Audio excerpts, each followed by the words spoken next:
America. On this special edition of the Toria Talk Show, I will be discussing my recent trip to Indonesia with some of my good friends.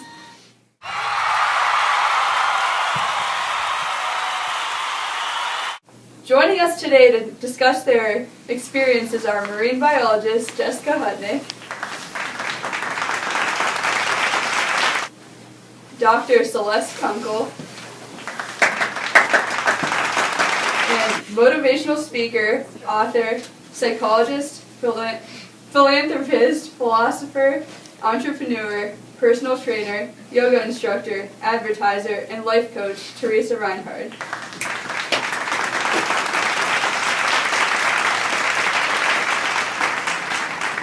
So I know what you guys did in Indonesia, but you need to share your experiences with the rest of the world. Teresa?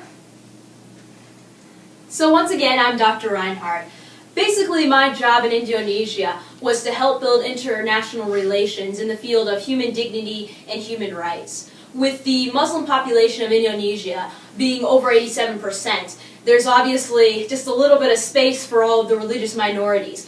Therefore, in that highly populated Muslim country, there's a lot of religious discrimination. So I gave lectures and talks trying to connect, bridge all of the religions together, letting us know that we are all one. We're all from the same God. We're all from the same sort of place. And we're all here to do good, help others, and just love each other, not hate each other for believing in slightly different things. And I also gave a few lectures about the oppression of women. Especially in Muslim areas, there's a lot of oppression of women. And I worked to help bridge this gap between genders. All right, Dr. Kunkel. Thank you, Dr. Reinhardt. Thank you, Toria, for that lovely introduction. So as you all know by now, I'm Dr. Kunkel. I'm a practicing physical therapist. So when President Fagley came to me and gave me the opportunity to take this trip to Indonesia, the first thing I thought that I would be doing was actually being able to practice on the people of Indonesia who need physical therapy. However, when we started our research before taking our trip, we found that in 2004 a law was passed in Indonesia outlawing any foreign doctors to practice on Indonesian citizens. So that did set us back quite a bit, but after looking into that more, we found that I'm actually able to help train doctors down there to become physical therapists and to do better practicing. And I was also able to help restore old, already existing clinics. So when I went to Indonesia, in the island of Sumba to be specific, there was one government clinic down there that was very dilapidated due to many natural disasters. So when I got there, I was able to help restore it and equip it with the best technology, and we were also able to train staff. So the clinic would be open 24 hours a day, and it would be available for any Indonesian person that needs help. The sad thing is in Indonesia that the ratio of general practitioners to people is 19.9 to 100,000 people. So one of the main issues that I was trying to combat down there was being able to have the care that is necessary. So that way, if somebody is in vital health, they need somebody right away, that there is somebody there that can come help them. So that was my chunk of the trip to Indonesia, and now on to you, Ms. Hutnick. Thank you, Dr. Kunkel, and thank you, Toria, for having me on your lovely show. My job as a marine biologist was to go out and find out their major environmental problems that they were having. And I found out that most of the environmental problems that they are having takes away from their economy and the money that their country can bring in. And one of the major issues that I had found was that their capture fisheries and their bad practices on how to capture these fish were spending twice as much money as they were actually gaining from what they should have. And I found out that most of them would capture these fish in ways that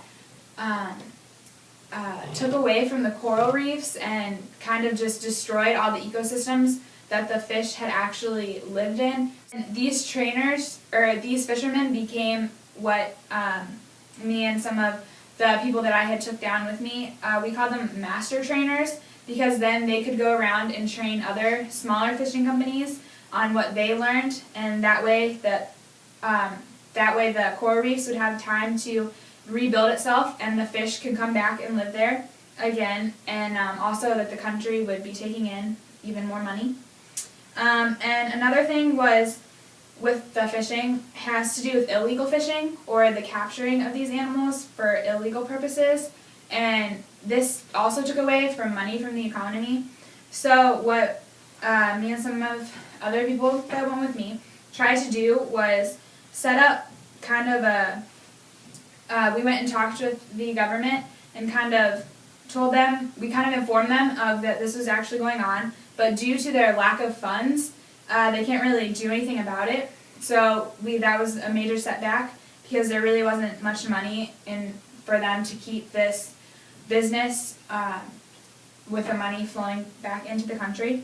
And one of the third problems was their water supply is very, very dirty, and half of it is because of the pollution that comes from over 75% of the people live right next to the coast.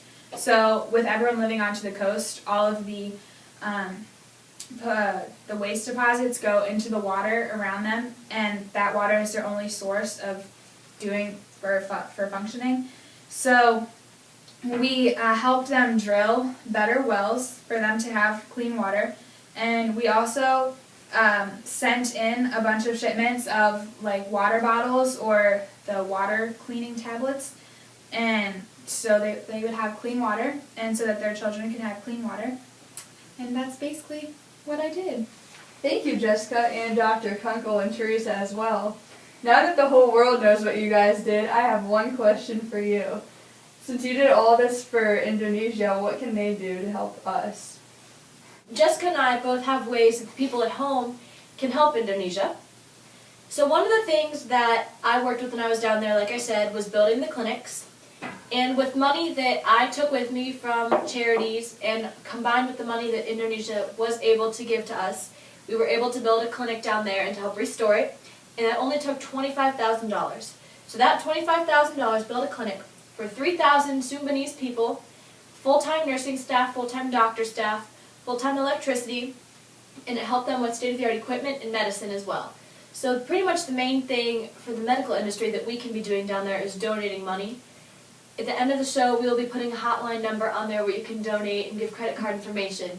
You can save lives. Thank you. Dr. Reddick? Thank you. We will make sure we donate to save those lives. For my different jobs, going out and training these people, it costed a little bit of money from different charities. We were able to kind of set it up, but that money is not going to last very long for these master trainers to go out and teach it to the other people. So, like Celeste said, there's also going to be a hotline for you to donate, so that way they can rebuild, starting with their economy, to then make their country better. And also with the whole water supply, you can either donate bottles of water if you'd like, or the water cleaning tablets, or just money. Those are two major different funds that, for the environmental issues, is what are going to be set up. So I've spent a lot of time traveling to these type of countries, facing major issues, nothing that we could even contemplate happening in our own country. And as much as some people might feel like there's nothing that we are able to take away from these countries, there most definitely is. When I was working in the field of human rights and human dignity and giving lectures, I watched smiles come upon the people's faces as I talked about peace, as I talked about common ground, as I talked about working together and loving each other and accepting each other's differences. And they were just very thankful that I was giving this talk. And they don't get chances like that, to hear things like that all the time. And just the fact that they would be so grateful over something so simple. That reminds us of the capacity of the human spirit, that we need so little to be so happy. And I think that's really what we can take away from Indonesia. Here in America, we get really mad if the pizza doesn't come on time, or if we can't get Wi-Fi in the room that we're in. And I think what we can learn from them is how to be in the moment, grateful for what we have. Because even in the midst of facing huge, horrific issues even, they can still put a smile on their face and be grateful for what they're given. And I think that's really what we need to take away from them. All right, Teresa, thank you. And now we will take a short break.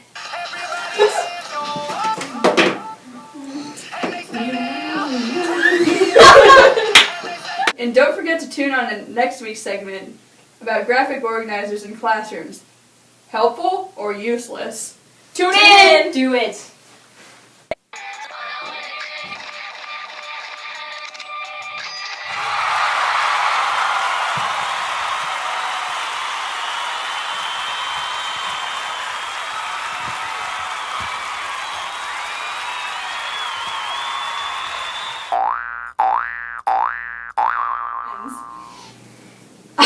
Crap, stop it!